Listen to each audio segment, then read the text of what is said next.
नमस्कार साथियों, मैं नवनीत पांडे आप सभी का स्वागत करता हूं। आज हम अपने रीजनिंग क्लास में लेके आए हैं नया सब्जेक्ट, नया topic, coding and decoding.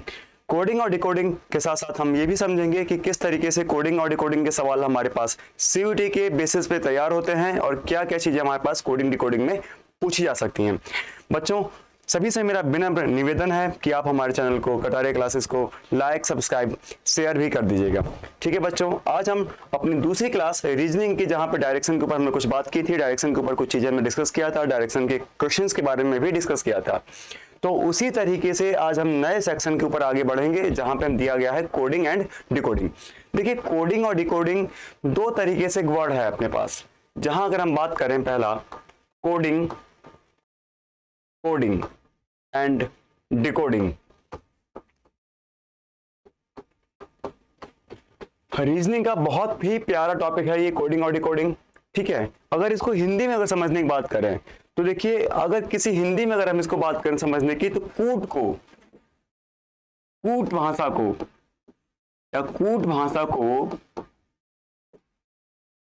Decode करना, या फिर हम बोल सकते हैं सरल करके लिखना, उसका हल निकालना, सरल करना या उसका हल निकालना, ये हमारा बताता है कोडिंग और डिकोडिंग। जैसे मान के चलिए, कभी कभी देखा होगा आपने कि हम लोग कोड में कोई बात कहना चाहते हैं और उसको डिकोड करना कंपलसरी होता है, तो कोड में कही हुई बात को डिकोड करना हमारे पास कहलाता है कोडिंग और डिकोडिंग। ये कोडिंग और डिकोडिंग के जो बेसिस पे क्वेश्चन तैयार होते हैं, वो क्वेश्चन हमारे अल्फाबेटिकल सीरीज पे, नंबरिंग पे, कैजुअल वर्ड्स पे, किसी की बेसिस पे वो तैयार कर सकते हैं। तो सबसे पहले हम यहाँ से बात करेंगे टाइप 1 वाले सवाल कि टाइप 1 वाले सवाल हमारे पास कोडिंग में कैसे बनते हैं। ठीक है बच्चों, ये भी देखिएगा कि टाइप 1 के जो सवाल कोडिंग में हमारे पूछे जाते हैं, वो सबसे पहले हमारे आते हैं अल्फाबेट सीरीज के ऊपर। अल्फाबेट सीरीज का मतलब है कि अगर आपके पास इंग्लिश में जो लेटर होते हैं, मेरे पास इंग्लिश में जो लेटर होते हैं ए टू जेड, ए से लेके जेड तक के जितने भी लेटर होते हैं, तो हम इसको कहेंगे कि अल्फाबेट सीरीज के अपने पास वर्ड है, लेटर हैं। अब कैसे, जैसे आप देखेगा कि अगर अल्फाबेट सीरीज की हम बात करेंगे तो मेरे पास A B C up to Z, ये सभी मेरे पास लेटर दिए गए हैं। इन सभी लेटर की अपनी अपनी क्या कहते हैं कि नंबरिंग होती है। ठीक है, अब आपको लगेगा कि सर आप हमको ABCD पढ़ा रहे हैं क्या? ये ABCD नहीं पढ़ा रहे हम आपको बच्चों, हम आपको ये बताना चाहते हैं कि जो भी मेरे पास अल्फाबेटिकल लेटर्स होते हैं, इन लेटरों की अपनी एक नंबरिंग होती है और इन्हीं नंबरिंग के अकॉर्डिंग हम इस सवाल को सॉल्व कर सकते हैं। क्योंकि कोडिंग के जो सवाल आते हैं वो थोड़ा सा आपको पेचीदा, थोड़ा डिफरेंट लगेगा कि कैसा नाम दिया गया, इस नाम को कभी हमने सुना नहीं। इसी में एक वर्ड होता है चाइनीज कोडिंग, चाइनीज कोडिंग के भी कुछ क्वेश्चन दे दिए जाते हैं हर बार। तो वो इस तरीके सवाल को कैसे हम सॉल्व करें, उसी लिए हम आपको बताना चाह रहे हैं कि ये अल्फाबेटिकल सीरीज के जितने भी वर्ड होते हैं, ये सभी वर्डों में क्या होता है कि अपनी एक नंबरिंग दी जाती है। अगर थोड़ी देर के लिए मान के चलिए कि आपके पास एक वर्ड लिखा है इजोटी, EJOTY,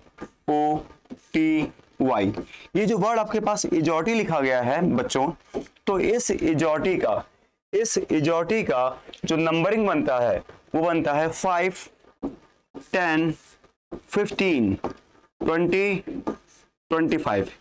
यानी जो वर्ड मैंने इजोटी लिखा हुआ है, जिसमें लेटर मेरे पास आ रहे हैं EJOTY, इस इजोटी वर्ड में जो ई की नंबरिंग आती है, जैसे आप काउंट करेंगे तो आप देखेंगे कि ABCDE, यानी जो ई की नंबरिंग आई है वो 5वीं नंबरिंग आ रही है। तो वही मैंने लिखा है कि ई की जो नंबरिंग यहां से दिखाई दे रही है आपको बच्चों, ये 5वीं नंबरिंग है।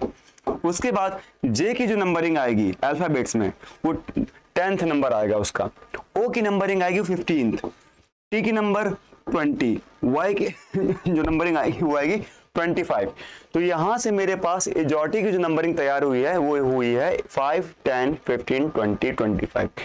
तो जो इसके पहले के जो लेटर्स होंगे, जैसे A, B, C और D, तो 5 के पहले 4 लेटर 4, 3, 2, 1।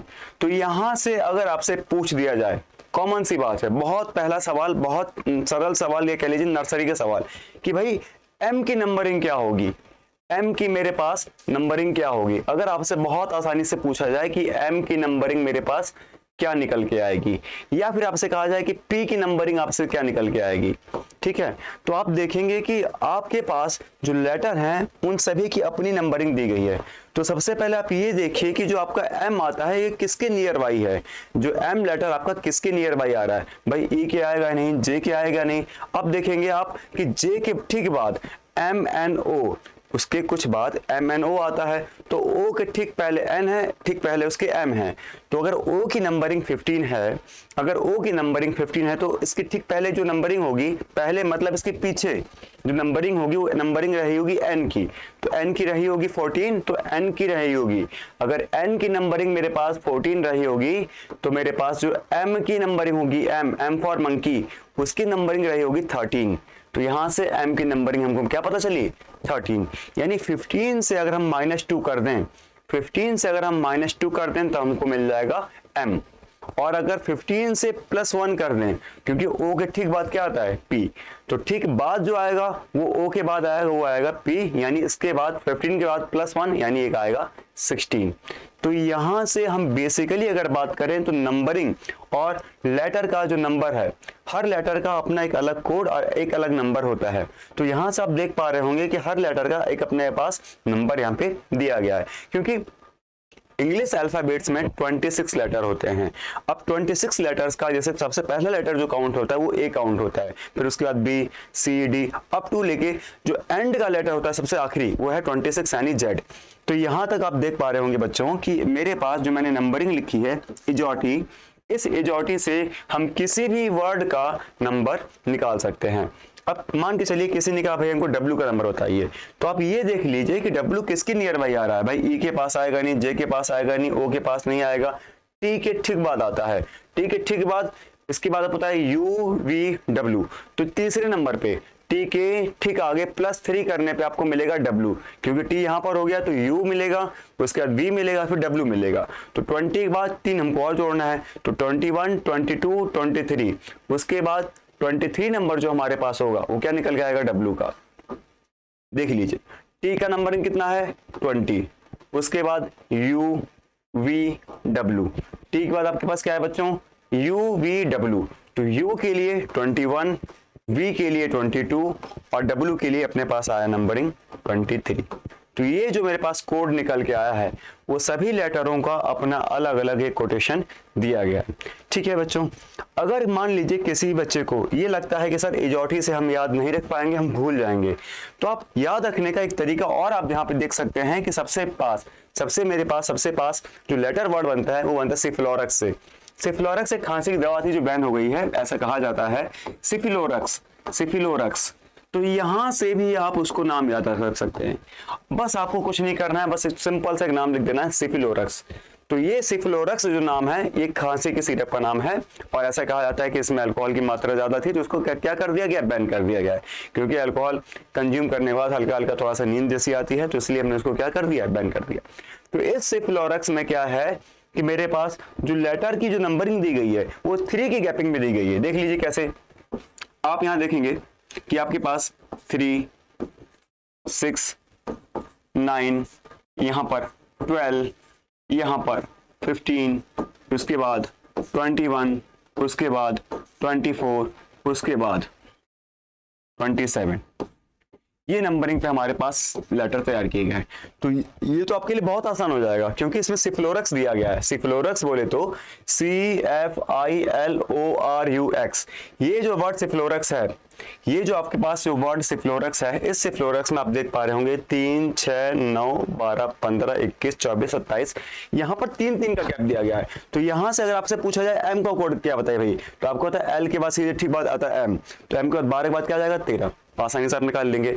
अगर आपके पूछा जाए कि टी का कोड क्या होता है भाई, टी का, तो आर आपको पता है, आर के बाद 2 अंक के बाद यानी 2 डिजिट बाद टी आएगा। आर के बाद अगर हम +2 कर दें तो क्या मिलेगा, हमको मिलेगा टी, यानी RST। तो आर का कोड होता है 21, टी का मिल गया 23। तो यहां से आप सारे वर्ड के कोड आप अपने आप निकाल सकते हैं, सारे लेटर्स के कोड आप अपने आप निकाल सकते हैं। ठीक है, तो यहां से सबसे पहले हमको ये समझ में आया कि इंग्लिश के जो अल्फाबेट लेटर्स होते हैं ए बी सी डी, इन सभी की अपनी अपनी एक नंबरिंग होती है। उन सभी नंबरिंग को निकालने का एक शॉर्ट ट्रिक या छोटा तरीका वो अपने पास दिया गया सेफ्लोरक्स, या फिर आपसे कहा गया है, पीछे में आता हूं तो इजोटी। इजोटी की जो वर्ड होता है गैपिंग होती है वो 5-5 की होती है, और सेफ्लोरक्स की जो गैपिंग होती है वर्डों के बीच में, लेटर्स के बीच में, वो 3-3 की होती है। 3, 3, 6, 3, 9, इस तरीके से अपने पास 27 अपने पास लेटर बन के आ जाते हैं। ये बहुत ही आसान बात है। लेकिन आपसे सवाल ऐसे नहीं पूछेगा कि आप हमको ये बताइए कि यू की कोडिंग क्या है, एक्स की कोडिंग क्या है, या डब्ल्यू की कोडिंग क्या है। ऐसे सवाल आपसे वो डिस्कस नहीं करेगा। आपसे डिस्कस करेगा कि मान लीजिए किसी लैंग्वेज में, मान लीजिए आपकी किसी लैंग्वेज में आपके पास एक वर्ड दिया गया है काऊ। काऊ को हम किसी लैंग्वेज में कह सकते हैं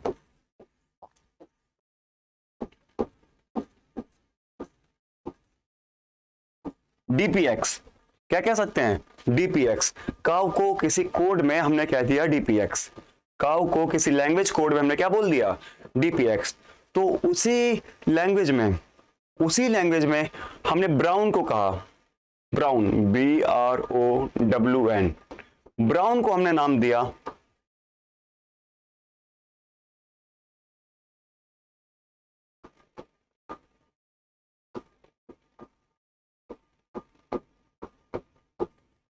CSPXO।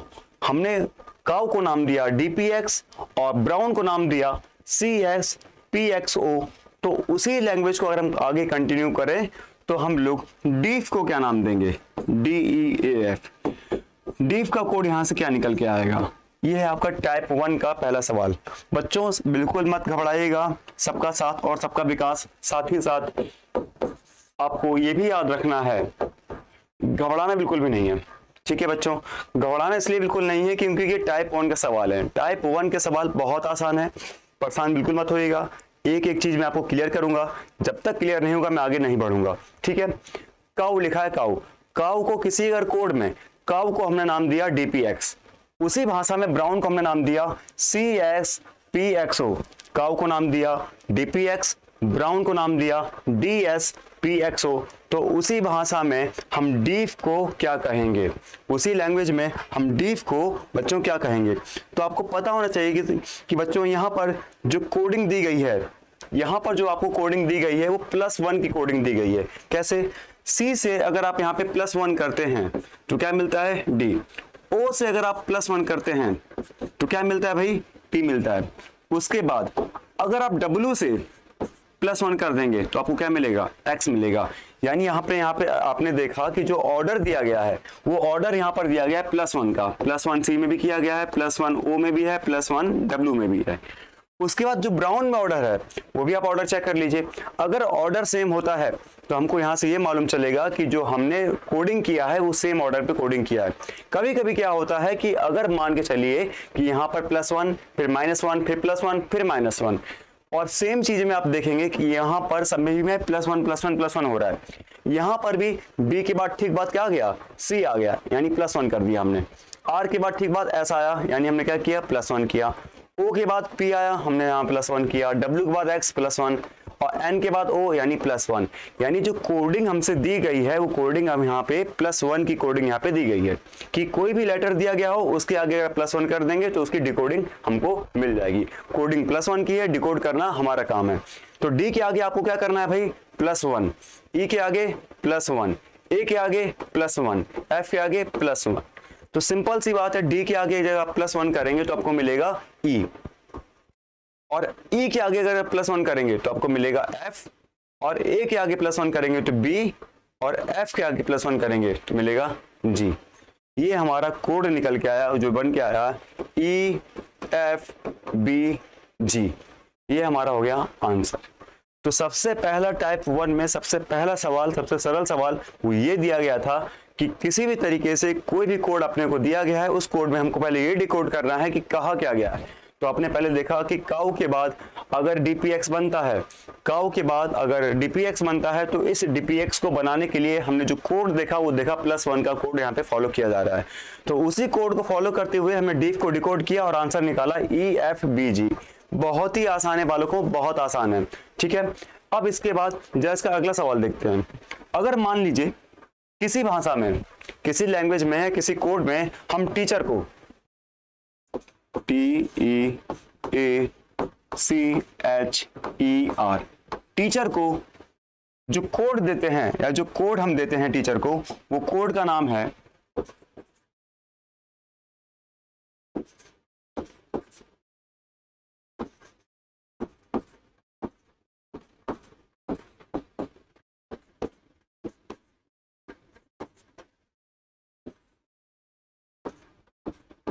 हमने किसी एक लैंग्वेज में टीचर का जो कोड था उसको नाम दिया VGCEJGT। हमने जो कोड दिया टीचर का वो दिया VGCEJGT। ठीक है, अब ये हमने कोड दिया टीचर को, तो उसी लैंग्वेज में बच्चों, ये हमारा दूसरा सवाल है। ठीक है, उसी लैंग्वेज में हम कॉलम या फिर हम कह सकते हैं उसी लैंग्वेज में हम स्टूडेंट्स, उसी कोड में हम स्टूडेंट्स को कैसे डिकोड करेंगे। अगर हम इसी सीक्वेंस की बात करें तो हम स्टूडेंट्स को कैसे डिकोड करेंगे। अगर टीचर को कोड दिया गया है VGCEJGT, तो हम स्टूडेंट्स को कैसे डिकोड करेंगे, ये है हमारा सवाल है आपसे। तो बच्चों आप ये देखिएगा कि टीचर को डिकोड करने के लिए जो यहाँ पर कोड लगाया गया है, जो कोड यहाँ पर लगाया गया है, वो कोड आपके पास कहीं ना कहीं +2 का आपको शो हो रहा होगा कि इन सभी में हमने क्या किया है, +2 किया है। बच्चों कोडिंग और डिकोडिंग सीखने के लिए सबसे पहले आपको नंबरिंग सीखनी होती है कि लेटर की नंबरिंग क्या होगी, कि कौन सा लेटर किस नंबर पे एग्जिस्ट करता है, कौन सा लेटर किस नंबर पे एग्जिस्ट नहीं करता है। जैसे अगर आपसे कहा जाए कि सी का जो लेटर नंबर होता है वो 3 होता है, तो आपको पता होना चाहिए कि हाँ सी का लेटर नंबर क्या होता है, अपने पास 3 होता है। अगर आपसे कह दिया जाए कि भाई जो सी की नंबरिंग होती है, अगर आपसे कहा जाए कि बच्चों सी की जो नंबरिंग होती है वो सी की नंबरिंग 3 है, तो 3 है। एफ की नंबरिंग, अगर आपके पास एफ की नंबरिंग, जैसे आप देखेंगे कि ABCDEF, एफ की नंबरिंग 6 है तो 6 है। उसके बाद अगर हम बात करें टी की नंबरिंग, टी इजॉटी में जो आता है अपने पास टी की नंबरिंग 20 है, तो आप ऐसे भी याद रख सकते हैं T20। ठीक है, बहुत आसानी से याद रख सकते हैं T20। ठीक है, उसके बाद y की नंबरिंग अगर 25 है तो y की नंबरिंग भाई 25 है, वो 26 नहीं हो सकता, 23 नहीं हो सकता, कुछ भी हो जाए। तो ये जो लेटर की अगर नंबरिंग आपको याद हो जाती है, बहुत आसानी से आप सारी कोडों को निकाल सकते हैं। तो देखा आपने कि टीचर की जो हमने कोडिंग दी बच्चों, टीचर की जो हमने कोडिंग दी है वो कोडिंग दी है टी के आगे V लगा के, ई के आगे G लगा के, ए के आगे C लगा के, C के आगे E लगा के, H के आगे J लगा के, E के आगे G लगा के और R के आगे फिर हम T लगा के। तो यहाँ पे जो कोडिंग दी गई है वो कोडिंग दी गई है +2 की। सभी में एक ही रूल फॉलो किया गया है +2 का। देखेंगे आप कि यहाँ पे हमने किया +2, यहाँ पर भी हमने किया +2, यहाँ पर भी हमने किया +2 और यहाँ पर भी हमने किया +2 और +2 के सीक्वेंस को बनाए रखा, आगे भी चलते चले गए, बना यहाँ पे हमने +2 और यहाँ पे बनाया हमने +2। आप देखेंगे कि टी के आगे अगर आप +2 कर देंगे तो टी के आगे आपको 2 कदम आगे बढ़ना है। जैसे टी के आगे जब आपको 2 कदम आगे बढ़ना है तो टी के आगे 2 कदम क्या आएगा, यू और वी। बच्चे सबसे पहले यहाँ पे गलती ये करते हैं कि जो टी के आगे जो काउंटिंग करते हैं वो टी से काउंटिंग करते हैं। जैसे मान चलिए मैंने कहा कि मेरा कोड एस है और एस के आगे आपको 2 कदम आगे बढ़ना है, तो बच्चे जो गिनती गिना करते हैं गिनती गिना करते हैं एस टी, मतलब उन्होंने एस को भी काउंट कर लिया, जो कि हो जाएगा गलत। आपको एस को छोड़ के 2 कदम आगे गिनना है। एस को आप छोड़ दीजिए, फिर आप 2 कदम आगे गिनिए, यानी एस को छोड़ दिया तो आगे आएगा टी और यू। तो उसी तरीके से अगर टी को छोड़ देंगे तो आगे आएगा यू और दूसरा नंबर आएगा वी, तो ये अपने पास हो गया वी। ई को छोड़ देंगे तो आपके पास आगे 2 कदम आगे बढ़ेंगे तो आएगा एफ और जी। ए को छोड़ देंगे तो 2 कदम आगे बी और सी। सी को छोड़ देंगे तो डी और ई। उसके बाद H को छोड़ देंगे तो उसके बाद I और J, पहला नंबर I दूसरा नंबर J, और उसके बाद E को छोड़ देंगे तो F और G, और लास्ट में R को छोड़ देंगे तो S और T। यहां से जो कोडिंग निकल के आएगी वो कोडिंग अपने पास ये निकल के आएगी। तो यहां से हमने देखा कि ये था मेरे पास कोड और ये हमने कर दिया डिकोड इसको। तो कोड को हमने आसानी से क्या कर दिया, डिकोड कर दिया। डिकोड करने का रूल क्या निकला, +2, कि भाई +2 की कोडिंग सभी में फॉलो किया गया है, तो +2 से हम इसको डिकोड कर सकते हैं। तो उसी तरीके से आपके पास जो सवाल दिया गया है स्टूडेंट्स, तो स्टूडेंट्स को कैसे डिकोड करें, तो स्टूडेंट्स को डिकोड करने का तरीका क्या है भाई, +2। आपको कुछ नहीं करना है, सभी में +2 का इंक्रीमेंट, +2 का करना है इंक्रीमेंट, मतलब बढ़ोतरी। और यहाँ पे आप देखेंगे कि +2 का आप सभी में इंक्रीमेंट करते चले जाएंगे तो आपका आ जाएगा आंसर। बस इतना सा काम आपको करना है। अगर आपने इतना सा काम कर दिया, आपका आ गया आंसर, तो यहाँ से आपका एक सवाल सही हो जाएगा अगर वो टाइप 1 में आता है तो। क्योंकि टाइप 1 में सवाल जो आते हैं उसका लेवल यही रहेगा कि भाई आपसे छोटा सा नाम दे देगा, पूछ लेगा आपसे कि भाई इसके आगे कोड इसका क्या बन सकता है। तो आपने देखा एस के आगे आपको +1 करना है, तो एस के आगे 2 क्या आएगा, यू, ठीक है।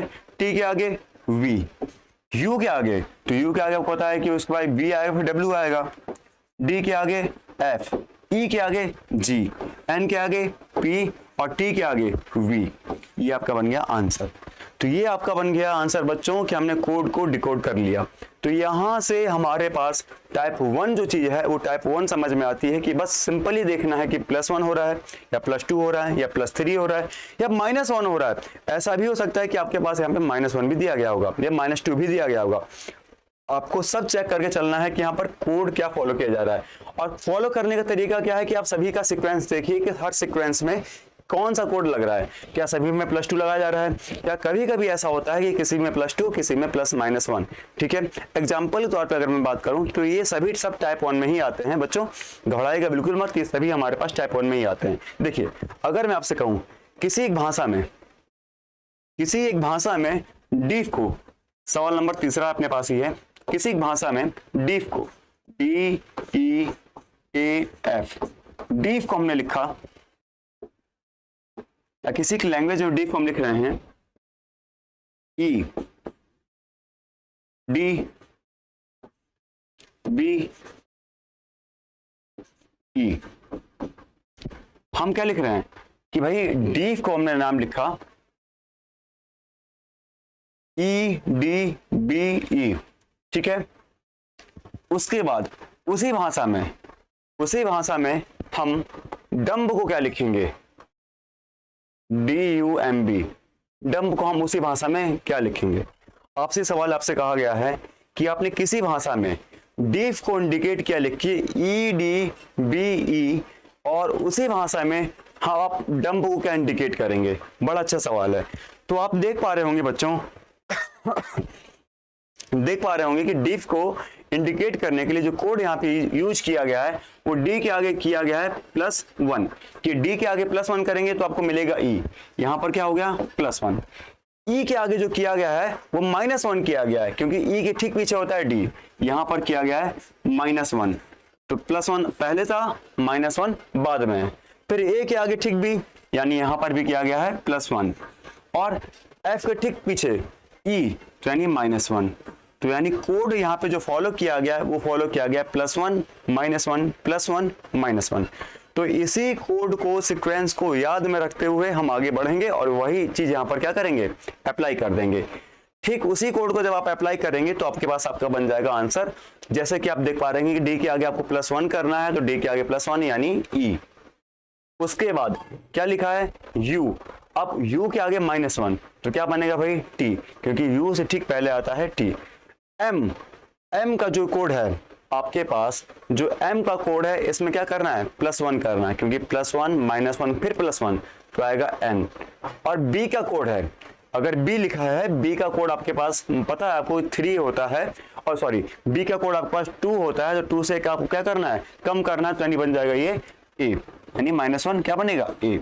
तो नाम बनेगा इसका ETNA। +1 -1 को सीक्वेंस को हमने ये भी एक एग्जांपल दे दिया। कभी कभी क्या होता है कि मान के चलिए कि अगर मान के चलिए थोड़ी देर के लिए कि डीफ और डम्ब ये तो लिखा ही हुआ है, अगर आपसे कह देता वो कि डीफ को हमको दूसरी भाषा में अगर लिख दिया जाए DUMZ, डम्ज को क्या लिखेंगे हम, डम्ज, यहां पे मैंने क्या लिख दिया डम्ज। हम डम्ज को, अगर डीफ हमारे पास एक कोड है, मेरी बात ध्यान से फिर सुनिएगा बच्चों, कि डीफ मेरे पास एक कोड है और डीफ को हम लोग लिख रहे हैं EDBE।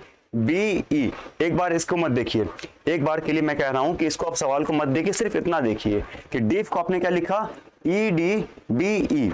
तो उसी एक भाषा में आप डम्स को क्या लिखेंगे, तो आपको जरा सा भी घबराने की जरूरत नहीं है, क्योंकि मैंने यहाँ पे जेड लिख दिया। आप सोचेंगे सर जेड से पहले क्या आएगा, या यहाँ पे मैं लिख दूं डूमा, मैं यहाँ पे क्या लिख दूं डूमा। सबसे अच्छा एग्जाम्पल आपको समझाने के लिए डूमा, डूमा मैंने लिख दिया।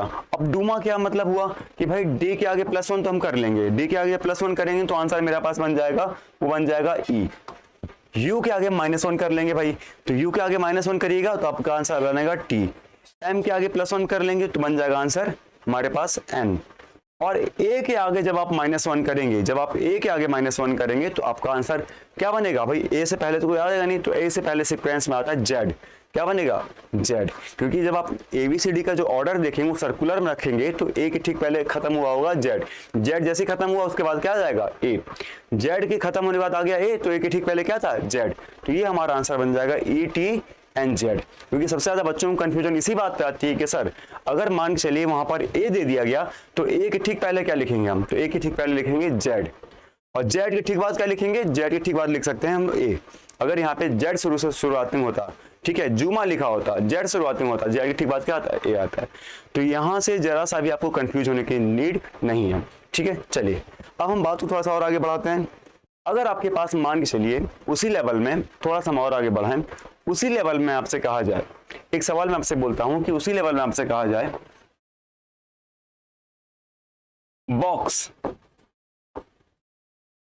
देखिए सवाल के मैं लेवल को आपको बता रहा हूं बच्चों कि सवाल का लेवल किस तरीके से चेंज हो सकता है। तो आपने देखा कि जो पहला ऑर्डर हो सकता है वो +1 का हो सकता है, या दूसरा ऑर्डर हो सकता है वो -1 का हो सकता है कि सभी में +1 +1 +1 +1 फॉलो हुआ। फिर दूसरे ऑर्डर में हमने देखा कि -1 -1 -1 -1 फॉलो किया गया, या तीसरे ऑर्डर में हमने देखा कि एक बार +1 एक बार -1, फिर एक बार +1 फिर एक बार -1, और चौथे ऑर्डर में देखा कि भाई 2 बार +1 और 2 बार -1, फिर 2 बार +1 फिर 2 बार -1। ये भी ऑर्डर दे सकता है भाई, क्योंकि रीजनिंग है, रीजनिंग में आपको अपना दिमाग लगाना है और दिमाग लगा के आंसर से जो ऑप्शन मैच करेंगे उनमें से ठीक करना है, ना कि जो आपके आंसर आ रहा होगा उनमें से, क्योंकि आपका जो आंसर आएगा उससे उसको मतलब नहीं है। जो ऑप्शन में आंसर दिया गया है उसमें करेक्ट कौन सा है उससे आपको मैच करना है। और मैंने जब ऑर्डर के बारे में डिस्कस कर ही रहा हूं तो मैं आपको ये भी बता दूं कि ऑर्डर यहाँ पे स्क्वायर में भी दिए जा सकते हैं, कि एक बार 1 का स्क्वायर, एक बार 2 का स्क्वायर, एक बार 3 का स्क्वायर, फिर एक बार स्क्वायर में +1 स्क्वायर में -1। इस तरीके से भी वो लोग ऑर्डर दे सकते हैं। अब कैसे? देखिए जैसे मान चलिए कि मैंने लिखा बॉक्स, बॉक्स को किसी भाषा में मैं लिख रहा हूं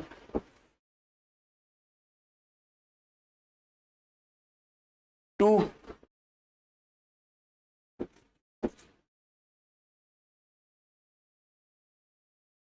15 27। मैंने बॉक्स में कोड दिया 2 15 27। ध्यान से बच्चों देखिएगा, ये बहुत ही आसान है, क्योंकि मैंने आपसे फिर से आपसे कह रहा हूं कि टाइप 1 है। बच्चों जिसको आता होगा ठीक है, अच्छी बात है, जिसको नहीं आता है, क्योंकि कई ऐसे बच्चे CBT के होते हैं जिन्होंने कभी रीजनिंग के बारे में सुना भी नहीं होता है। क्योंकि जो बच्चे एकेडमिक में पढ़ते हैं, यानी कि अगर आप देखें 9th 10th 11th 12th, तो हमारे सिलेबस में रीजनिंग नहीं दी जाती है। जस्ट एक कॉमन सी, जब हम छोटे रहा करते हैं KG 1 से लेके KG 5 के सवालों में रीजनिंग होती है, तब तक बच्चे क्या होते हैं, दिमाग से वो चीज़ उनकी स्किप हो जाती है। अभी बच्चों से हम पूछते हैं कि भाई 19 की टेबल क्या होती है, 17 की टेबल क्या होती है, 11 की टेबल क्या होती है, या स्क्वायर क्या होते हैं, क्यूब क्या होते हैं, बच्चे उसमें अटक जाएंगे। तो इसका ये मतलब ये नहीं कि उनको आता नहीं है, उसका मतलब ये है कि उनके दिमाग में वो चीज़ अभी सडनली रिकॉल नहीं हो पा रही है, वो लोग उसको रिकॉल नहीं कर पा रहे हैं, रिमाइंड नहीं कर पा रहे हैं। तो दिमाग में उनके सब चीज़ें बनी रहती हैं, लेकिन टाइम बीतने से उन्होंने रिवाइज नहीं किया तो वो चीज़ उनके दिमाग से स्किप हो गई। अब दूसरी बात, जैसे मान चलिए कि जो मैं आपको लेवल अभी दे रहा हूँ टाइप 1 के सवाल हैं, टाइप 1 के सवाल में से भी एक सवाल बनता है, पेपर में आपको मिलेगा। तो उस सवाल को करने के लिए जो मेथोलॉजी है कि किस तरीके से हम सवाल को ब्रेक कर सकते हैं, वही मेथोलॉजी मैं आपसे डिस्कस कर रहा हूं बच्चों। जैसे आपसे लिखा है बॉक्स, तो बॉक्स को हमने कोड दिया 2 15 27, और उसी लैंग्वेज में, इसी लैंग्वेज में या इसी कोड में हम क्रक्स को क्या लिखेंगे? CRUX। हम क्रक्स को किस कोड से लिखेंगे? ये आपका सवाल है, जल्दी से इसको बनाइए फटाफट। कि अगर आपने बॉक्स को लिखा है 2 15 27, तो क्रक्स को आप क्या लिखिएगा? आप क्रक्स को उसी भाषा में क्या लिख सकते हैं, या क्या लिख सकते हैं बताइए भाई।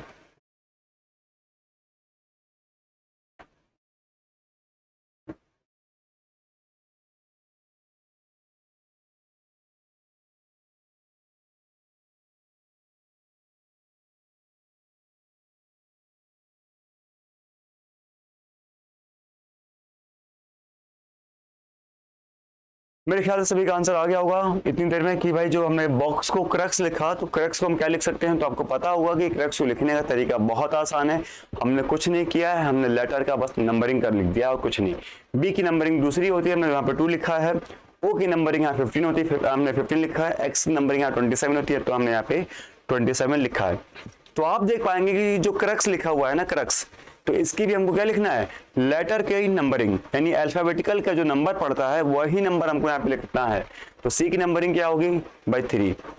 अब यहाँ से आर की नंबरिंग क्या होगी, तो जब कभी भी आपको नंबरिंग निकालने में दिक्कत हो तो आप हाथ पे मत काउंट करिएगा बच्चों। मैं फिर से आपसे कह रहा हूँ कि मेरा यहाँ पे उद्देश्य पढ़ाने का बस इतना सही है कि चीजें आपको हाथ पे या कॉपी पे लिख के ना काउंट करना पड़े, दिमाग में वो चीज आपके बैठे और दिमाग से आप उसका आंसर निकाल लें। तो बच्चों बस आपको इतना याद रखना है कि कभी भी अगर क्रक्स की नंबरिंग आपको निकाल नहीं पा रहे हैं, दिक्कत हो रही है, बस इतना काम करिए, जहां आपको जगह मिले, दिमाग में जगह मिले, दिमाग में चाहे कॉपी में छोटी सी जगह मिले, वहीं छोटा सा बस एक बना लीजिए साइन से फ्लोरक्स का, CFILORUX, इतना बना लीजिए। और आपको पूरे की नंबरिंग लिखने की जरूरत ही नहीं है। आपको नंबरिंग देखिए आर की क्या लिखना है, तो आपको पता है आर यहाँ पे आ रहा है, तो ये 3 की टेबल दी गई आपको, 3 × 1 = 3, 3 × 2 = 6। अब बच्चे कहेंगे सर 3 1 जा, ये 1 जा मंजा पंजा कुछ नहीं होता बच्चों। मैं फिर से आपसे कह रहा हूँ कि बचपन से हमको ऐसे सिखाया गया है कि 3 1 जा 3, 3 2 जा। ये जा शब्द नहीं होता है बच्चों, ये जा वर्ड कुछ होता ही नहीं है। एक्चुअली क्या होता है कि हम लोग इंग्लिश मैन यानी अंग्रेज की कॉपी करते शुरू से आए। अपने इंडिया में ब्रिटिशर्स ने, डच ने, स्पेनिश सभी ने राज किया, नो डाउट। जब इन सभी ने राज किया था तो भाई इनके सबकी अपनी अलग अलग लैंग्वेज थी।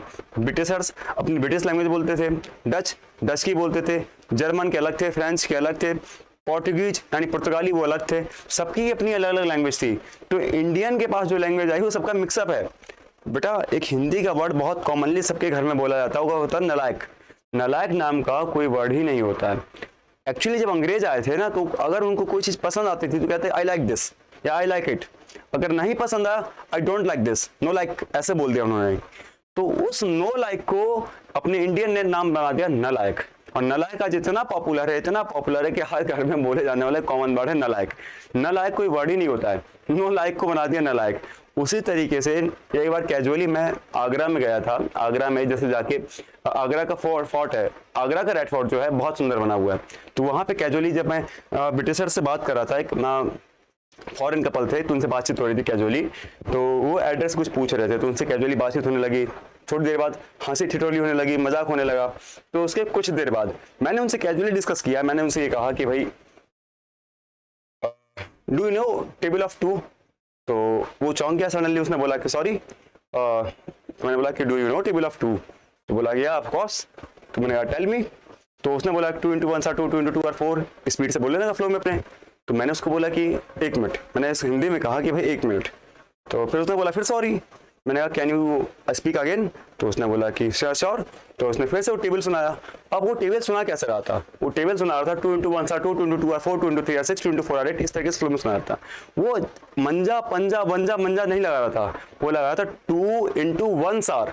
तो अब मुझे ये समझ में आया कि जो अपने इंडियंस थे ना, उन इंडियंस ने क्या किया था कि 1 सार को बना दिया 1 जा, 2 आर को बना दिया 2 जा, और 3 आर को बना दिया 3 जा।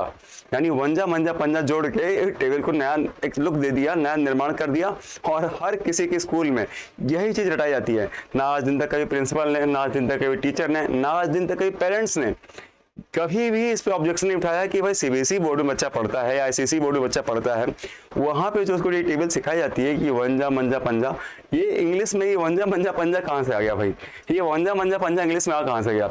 इंग्लिश में कोई वंजा मंजा पंजा नाम का वर्ड ही नहीं होता है 2 × 1 = 2, 2 × 2 = 4, 2 × 3 = 6, 2 × 4 = 8, 2 × 5 = 10, 2 × 6 = 12। इस तरीके से फ्लो में टेबल बनाई जाती है। लेकिन हमको क्योंकि शुरू से यही सिखाया गया है वंजा मंजा पंजा, तो क्या ही करें। तो अब उसके बाद फ्लो इतना बन गया लोगों का कि भाई उसी में एक्सपर्ट हो गए, तो कोई दिक्कत नहीं है। लेकिन जो बोलते हैं ना, तो बोलने में भाई आपको पता है कि हम सही बोल रहे हैं, लेकिन अगले को भी पता होता है कि आप क्या बोल रहे हो, क्योंकि आपसे भी ब्रिलियंट क्लास में बैठा है वहां पे, वो उसको भी पता है कि आप जो ये वंजा मंजा पंजा गिन रहे हो, ये वंजा मंजा पंजा होता ही नहीं है। क्योंकि मैंने आपसे कहा कि जैसे ये 3 टेबल से यहाँ पे लिखी है, तो मैं इसको ऐसा पढ़ूंगा 3 × 1 = 3, 3 × 2 = 6, 3 × 3 = 9, 3 × 4 = 12, 3 × 5 = 15, 3 × 6 = 18, 3 × 7 = 21, 3 × 8 = 24। ठीक है, तो ये हमारा टेबल पढ़ने का तरीका है। अब बच्चों को कंफर्टेबल जहां से आपको लगता है कि वंजा मंजा पंजा गिन के, तो आप वहां से पढ़ सकते हो, इसमें कोई ऐसे मनाही नहीं है। लेकिन कैजुअली अगर ऐसे वर्ड अगर आप इस्तेमाल करोगे किसी के भी सामने, तो थोड़ा सा ऑकवर्ड लगता है, थोड़ा सा ऑड लगता है, क्योंकि वंजा मंजा पंजा बहुत ही ज्यादा ऑड वर्ड है, क्योंकि ऐसा कोई वर्ड होता ही नहीं। पहली बात, नालायक वर्ड का भी नाम से कोई वर्ड ऐसा होता नहीं है। लेकिन क्योंकि हम इंडियंस हैं, तो इंडियंस की हैबिट है कॉपी करना, कि जो भी देखो कॉपी कर लो। तो कॉपी करो, ठीक है, अच्छी बात है, लेकिन सही चीज़ों की कॉपी करो ना। ये जैसे कि अगर हम बच्चों को जब हम कॉन्स्टिट्यूशन पढ़ाते हैं तो कॉन्स्टिट्यूशन बताते हैं बच्चों की भाई कि अपना जो संविधान है, कॉन्स्टिट्यूशन है अपना, बहुत बड़ा लिखित संविधान है, रिटन में है, क्योंकि इतना बड़ा संविधान किसी भी देश के पास नहीं है।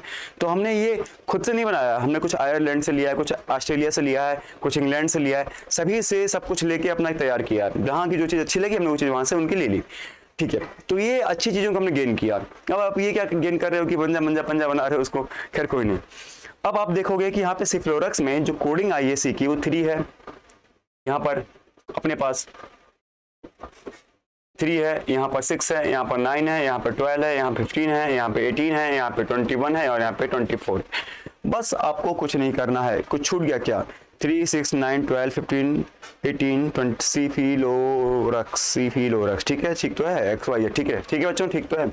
अच्छा, आर पे आप देखोगे जो आर की नंबरिंग आ रही है वो 18 आ रही है, तो यहाँ पे आप लिख दोगे 18, एक्स की नंबरिंग जो आ रही है 24, यू की नंबरिंग छूट गई तो आप देखोगे यू कहाँ पे आएगा भाई, तो अपने पास आएगा TU, यानी टी के बाद 20, तो यू की नंबरिंग यहाँ पे आ रही 21 और उसके बाद बस खत्म पूरा। 3, 18, 3, 8, 3, 18, 21, 24, ये हमारी नंबरिंग हो गई क्रक्स की। तो बड़ा ही बेसिक, बहुत ही बेसिक आसान है टाइप 1। तो टाइप 1 में हमको समझ में आया कि किस तरीके से हम सवालों को आसानी से कर सकते हैं।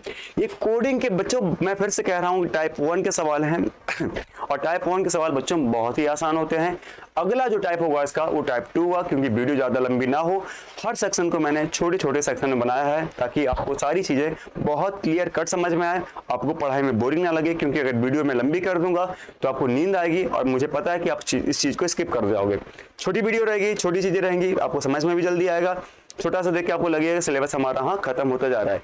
जैसे कि मैं आपको बताऊं कि YouTube पे हमारी प्लेलिस्ट बना दी गई है। उस प्लेलिस्ट में आप देखेंगे कि रीजनिंग के सेक्शन में रीजनिंग की जो भी क्लासेस होंगी, मैथ के सेक्शन में जो भी मैथ की क्लासेस होंगी, टॉपिक वाइज टॉपिक मैं आपको उतना वहाँ पे डालता जाऊंगा। जैसे मान चलिए किसी बच्चे का रीजनिंग कंप्लीट हो चुका है या रीजनिंग का डायरेक्शन टॉपिक कंप्लीट हो चुका है, तो बच्चे को डायरेक्शन का पूरा 2 घंटे का वीडियो देखने की कोई नीड नहीं है। वो सीधे आएगा ब्लड रिलेशन पे। ब्लड रिलेशन पे भाई उसको डायरेक्शन में कुछ पोर्शन पे डाउट हो रहा है कि जैसे ब्लड रिलेशन डायरेक्शन का कुछ पोर्शन जहाँ पे क्लॉकवाइज घूमना है, एंटी क्लॉकवाइज घूमना है, ठीक है, अपोजिट टर्न लेना है, लेफ्ट टर्न लेना है, राइट टर्न लेना है, तो उसकी वीडियो एक अलग बनी रहेगी। उसके बाद आगे के पोर्शन की टाइप 1 से टाइप 3 पोर्शन की वीडियो अलग बनी रहेगी, इंट्रोडक्शन की वीडियो अलग रहेगी। तो जो बच्चे को जिस भी वीडियो में देखना है, अब ऐसा नहीं होगा कि भाई आपको देखना है टाइप 3 और आप देख रहे हो इंट्रोडक्शन, तो ऐसा कोई दिक्कत आपको नहीं आएगी। मैं सेक्शन वाइज वीडियो डाल रहा हूँ और सेक्शन वाइज आप समझते भी चलिएगा। फिर भी अगर कोई डाउट हो रहा है बच्चों, फिर भी अगर कोई डाउट हो रहा है किसी बालक को या बालिका को, किसी बच्चों को अगर कोई भी डाउट हो रहा है बच्चों, तो मेरे पास मेरा जो व्हाट्सएप नंबर है मैं लिख दे रहा हूँ यहाँ पर 8532813041। इस नंबर पे जाकर आप हमको व्हाट्सएप कर सकते हैं। बच्चों ध्यान रखिएगा कि इस नंबर पे कॉल की फैसिलिटी अवेलेबल नहीं मिलेगी आपको, सिर्फ और सिर्फ व्हाट्सएप।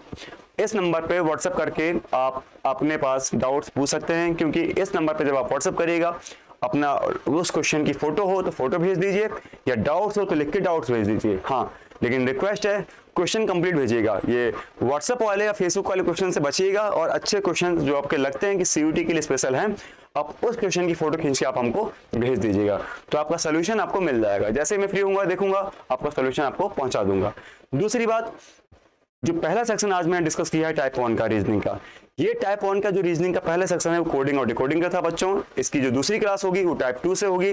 टाइप 2, टाइप 3, टाइप 4 ये साथ ही में डिस्कस करूंगा मैं। टाइप 2 जो है, टाइप 3 जो है, टाइप 4 है, वो साथ ही में डिस्कस करूंगा। और उसके बाद टाइप 5 और टाइप 6 में पूरा पोर्शन हमारा कोडिंग और डिकोडिंग का समाप्त हो जाएगा। इससे ज्यादा आपसे कोडिंग और डिकोडिंग के बारे में नहीं पूछा जाएगा। इतना ही आपके लिए पर्याप्त है बच्चों कि आपका इतने में ही पेपर आपका निकल जाएगा। इससे टफ सवाल आपके बारे में आ ही नहीं सकता बच्चों, क्योंकि मैंने आपसे फिर से कह रहा हूं कि जितना मैं पढ़ा दूंगा बच्चों, उससे ज्यादा आपको कहीं भी एक्स्ट्रा नहीं आएगा। बिलीव रखिए, विश्वास मानिए कि जितना मैंने करा दिया उससे एक पोर्शन ज्यादा नहीं मिलेगा। जितना क्वेश्चन मैं करा रहा हूं ना, यही क्वेश्चन का हुबहू रखा दिया वहां पे पेपर में रखा जाए। पेपर मैं नहीं बना रहा हूं, लेकिन पेपर बनाने वाले की मेंटलिटी मैं जानता हूं, क्योंकि वो भी टीचर, मैं भी टीचर।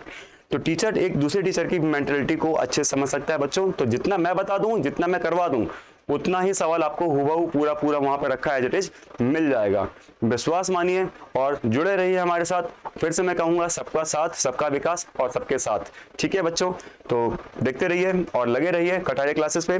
लाइक, सब्सक्राइब और शेयर ये जरूर कर दीजिएगा, क्योंकि हम लोग आपके लिए इतना कर रहे हैं, वो भी फ्री ऑफ कॉस्ट आपको हम इतना दे रहे हैं। आप देख पा रहे होंगे कि सब कुछ आपको सब कुछ मिल रहा है। यहाँ तक कि सीयूटी का जो नया प्लेटफॉर्म है आपके लिए, इस आप ही के लिए तैयार किया गया है कि बच्चों की डिमांड थी कि सर सीयूटी का एक ऐसा बैच चलाया जाए जहाँ पे जनरल टेस्ट का जो मैथ और रीजनिंग का पोर्शन है पूरा कंप्लीट किया जाए। तो बच्चों उसी के लिए हम यहाँ पे खड़े हैं, पूरी मेहनत कर रहे हैं, अपने लगन से काम कर रहे हैं बच्चों। बस आपसे छोटी सी डिमांड है कि आप इसको इतना फैला दीजिए, अपने इस चैनल को इतना फैला दीजिए कि सभी के पास सबका साथ और सबका विकास हो सके। ठीक है, चलिए, थैंक यू, धन्यवाद।